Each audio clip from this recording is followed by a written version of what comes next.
India को किसी का खौफ या हिकमत अमली कुछ और। इंडिया ने कुछ ही घंटों में अपना ऑपरेशन शील्ड क्यों मुलतवी किया? इंडिया ने जंगी त्यारे बनाने का ऐलान कर दिया। फ्रांस का पहली बार राफेल त्यारों पर तबसरा सामने आया और इसके अलावा इमरान खान ने सिर्फ और सिर्फ इस्टेब्लिशमेंट के साथ बात करने का ऐलान कर दिया। अस्सलाम वालेकुम, आप देख रहे हैं हक पाकिस्तान, मैं हूं काशिफ रज़ा। उम्मीद करते हैं आप सब खैरियत से होंगे। हम आपको आज अपने नाजरीन को 4 अहम पॉइंट बताएंगे कि कौन कौन सी खबरें पाकिस्तान हिंदुस्तान के साथ क्या चल रहा है। जो ऑपरेशन शील्ड अनाउंस किया था इंडिया ने, वो क्यों मुलतवी किया? क्या किसी के कहने पर, आलमी दबाव पर, या उसके पीछे क्या वजूहात थी?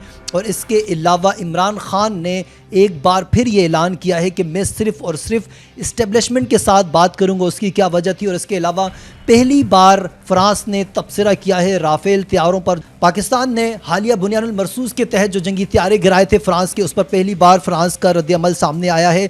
वो भी अपने नाजरीन के साथ हम शेयर करेंगे। अपने आपसे दरख्वास्त ये है कि हमारी वीडियोज़ अगर आपको पसंद आ रही हो तो उसे लाइक, शेयर और कमेंट सेक्शन में जाकर अपनी राय से आगाह कीजिए और चैनल को ज़रूर सब्सक्राइब करें और बेल आइकॉन पर भी प्रेस कर दें। हम आपको बताते चले, सबसे पहले फ्रांसीसी फ़ौज के तर्जुमान ने पेरिस में प्रेस ब्रीफिंग के दौरान पूछे गए एक सवाल के जवाब में ये कहा कि राफेल त्यारे की कारकर्दगी के हवाले से फ्रांस सूरत हाल का बगौर जायज़ा ले रहा है। प्रेस कॉन्फ्रेंस चल रही थी जिस पे फ्रांसीसी फ़ौज के तर्जुमान ने इस हवाले से बताया कि अब तक उनके पास जो शवाहिद आए हैं वो नाकाफ़ी हैं, इसलिए हम मज़ीद इंडिया से हमारी बातचीत चल रही है ताकि हमें शवाहिद दिए जाएं और इस पर फिर हम तबसरा करेंगे। उन्होंने मज़ीद ये कहा कि अपनी शराकतदार भारत से बराह रास्त मालूमात हासिल करने के लिए हम उनसे राब्ते पे हैं। फ्रांसीसी फ़ौज के तर्जुमान ने कहा कि अगर राफेल गिराए जाने की रिपोर्ट दुरुस्त हैं तो ये उस जहाज़ की 2 दहाइयों की ऑपरेशनल सर्विस का पहला वाक़या होगा। इसका मतलब ये कि अब तक जो राफेल त्यारे बन रहे थे, फ्रांस बना रहा था, वो दुनिया की कोई भी एयरफोर्स नहीं गिरा सकी। पाकिस्तानी एयरफोर्स पहली एयरफोर्स होगी जिसने राफेल त्यारे मार गिराए हैं। पाकिस्तान इसकी तस्दीक कर चुका है, दीगर आलमी जरीदे भी इसकी तस्दीक कर चुके हैं। अब देखना ये है कि फ्रांसीसी जो फ़ौज के तर्जुमान हैं, आगे उनकी ब्रीफिंग इसके हवाले से क्या आती है कि उन्होंने ये कहा है कि हम इस वक्त राब्ते में हैं। तो ये बहुत बड़ा एक फ़ीडबैक था फ्रांस की तरफ से, क्योंकि अब तक फ्रांस खामोश था अपने राफेल त्यारों के हवाले से कि वो गिराए गए हैं नहीं गिराए गए। अभी खुलकर खैर उस पर बात नहीं की गई, लेकिन ये कहा गया कि हम अपने शराकतदार इंडिया से राब्ते में हैं, उनसे शवाहिद जमा कर रहे हैं। तो लेट्स सी, जब ये शवाहिद जमा होते हैं, मीडिया के सामने आते हैं, तो हम अपने नाज़रीन के सामने भी रखेंगे। अब बात करते चलें ऑपरेशन शील्ड के हवाले से। इंडिया ने गुज़िश्ता रात ऑपरेशन शील्ड अनाउंस किया। ऑपरेशन शील्ड होना था पाकिस्तान और इंडिया के ये जो बॉर्डर हैं उसके करीब, और वो ऑपरेशन शील्ड कुछ ही घंटों में दोबारा मुलतवी कर दिया गया। उसकी क्या वजूहत थी, क्या आलमी दबाव था उसके पीछे, या क्या रीज़न थी, वो अपने नाज़रीन के सामने रखेंगे। ऑपरेशन सिंदूर में बदतरीन नाकामी के बाद मोदी सरकार का एक बार फिर जंगी जुनून में मुब्तला होना नज़र आ रहा है। पाकिस्तान के सरहद के करीब की रियासतों में शहरी दिफा की मशकों का हुक्म दिया, लेकिन कुछ जगहों पर उसे फ़ौरन मुलतवी कर दिया गया। ये बहुत ही हैरत अंगेज़ चीज़ थी। कुछ लोगों का ये कहना है कि आलमी दबाव में आकर, क्योंकि इंडिया के वज़ीर ख़ारजा इस वक्त मौजूद है अमेरिका में, तो ये भी मुमकिन है कि अमेरिकन वज़ीर ख़ारजा के दबाव में आकर ये ऑपरेशन मुलतवी किया गया हो। भारतीय हुकूमत ने पंजाब, हरियाणा, गुजरात और राजस्थान में सिविल डिफेंस की मशकों का हुक्म दिया था। इन मशकों को ऑपरेशन शील्ड का नाम दिया गया था और ये आज के दिन मुनक्किद होनी थी, लेकिन कुछ नागुज़ीर वजूहात के बिना पर इनको मुलतवी किया गया। गो कि अब इसके अलावा बाज़ाब्ता इस पर इंडिया की तरफ से कोई ब्रीफ नहीं किया गया, सिर्फ ये मुलतवी करने की खबर सामने आई है। तो अब आगे चलकर अगर इंडिया इस हवाले से कोई बताता है कि ये क्यों मुलतवी किया गया तो हम अपने नाज़रीन को आगाह करेंगे। फ़िलहाल जो रिसोर्सेज हमें ये बता रही हैं कि 2 वजूहात हो सकती है, या तो आलमी दबाव की वजह से, या फिर वहाँ पर IPL के मैचेस चल रहे हैं जिन मखसूस इलाकों में ऑपरेशन शील्ड करना था, वो वजह भी हो सकती है इसको मुलतवी करने की।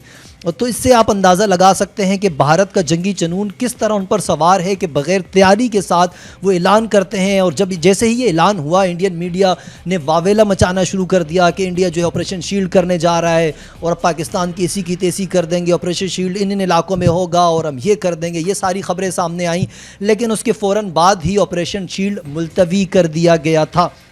तो वो भी हम अपने नाज़रीन को बताएंगे। अब एक और बात करते चले, इंडिया के वज़ीर दिफा ने जदीद तरीन 5th जनरेशन स्टील जंगी त्यारा मुल्क में बनाने की मंजूरी दे दी है। दफाई कंपनियों से कहा है कि वो इन जंगी त्यारों के प्रोटोटाइप बनाने के लिए इजहार दिलचस्पी की दस्तावेज़ात जमा करवाएं। آپ کو بتاتے چلیں کہ اب تک صرف امریکہ، روس اور چین ہی 5th جنریشن طیارے بنا رہا تھا، تو اب امریکہ، روس اور چین کے علاوہ اگر اب بھارت بناتا ہے تو یہ دنیا کا چوتھا ملک ہوگا جو 5th جنریشن جنگی طیارہ بنائے گا۔ تو اس سے آپ اندازہ لگا لیں کہ بھارت اس وقت کیا سوچ رہا ہے، اس کے سر پر صرف اور صرف جنگی جنون سوار ہے کہ کس طریقے سے پاکستان کو جواب دیا جائے۔ جو آپریشن بنیاد المرصوص میں پاکستان نے کامیابی سمیٹی، اس حوالے سے مکمل طور پر انڈیا کی نظریں اپنے دفاعی سسٹم پر ہیں کہ کہاں کہاں ان کو مضبوط کیا جائے اور کس کس طریقے سے اپنی دفاعی سسٹم کو پاکستان سے بہتر بنایا جائے۔ اب خبر یہ آئی تھی کہ پاکستان 5th جنریشن طیارہ شامل کرنے جا رہا ہے رواں سال کے آخر میں، تو اس کے 2 دن بعد یہ خبر آئی کہ انڈیا 5th جنریشن طیارہ خود بنانے جا رہا ہے۔ تو لیٹس سی کہ آگے چل کر انڈیا اس حوالے سے کیا حکمت عملی بناتا ہے، اس پر بھی اپنے ناظرین کو ہم آگاہ کریں گے۔ اب بات کرتے چلے پاکستان تحریک انصاف کے بانی عمران خان صاحب کے حوالے سے، جو ان کے وکیل علی ظفر صاحب نے یہ کہا ہے کہ بانی پی ٹی آئی نے خواہش کا اظہار کیا ہے کہ میں صرف اور صرف انصاف چاہتا ہوں، میری اور کوئی خواہش نہیں ہے۔ جب ان سے یہ پوچھا گیا کہ کیا اسٹیبلشمنٹ یا حکومت سے بات چل رہی ہے، تو انہوں نے یہ پیغام عمران خان کا میڈیا کو دیا کہ عمران خان کا یہ کہنا ہے کہ میں صرف اور صرف اسٹیبلشمنٹ سے براہ راست بات کروں گا، یا جو ہماری ٹیم ہے وہ بات کرے گی، ہم حکومت سے کسی بھی طرح کی بات کرنے کے لیے تیار نہیں ہیں۔ تو یہ بہت بڑی خبر تھی جو یہ خبریں چل رہی تھی پچھلے دنوں کے، اگر پاکستان تحریک انصاف اور حکومت کے درمیان مذاکرات چل رہے ہیں تو اس کا تردید کی گئی ہے پی ٹی آئی کی طرف سے، علی ظفر کی طرف سے کسی قسم کے کوئی مذاکرات نہیں چل رہے۔